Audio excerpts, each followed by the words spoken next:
I got to work on this brand new Ford thing here. Okay, yeah, put air in the tires. Yeah, here it's no problem. You just, undo the valve stem and, put air in there. No big deal. Okay. But you go to the rear. Now it's a dually.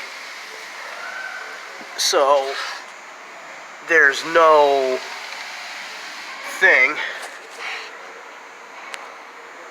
Trying to get a light, but okay, here we go.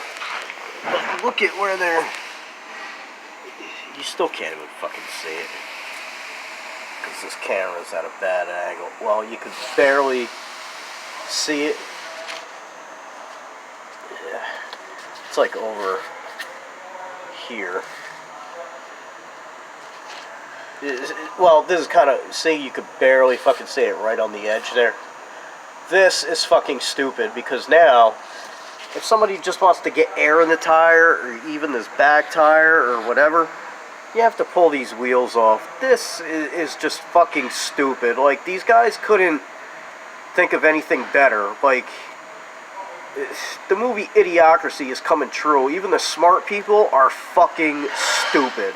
Like, this is just fucking stupid because you can't even do a basic task like put air in a fucking tire. You're fucking kidding me.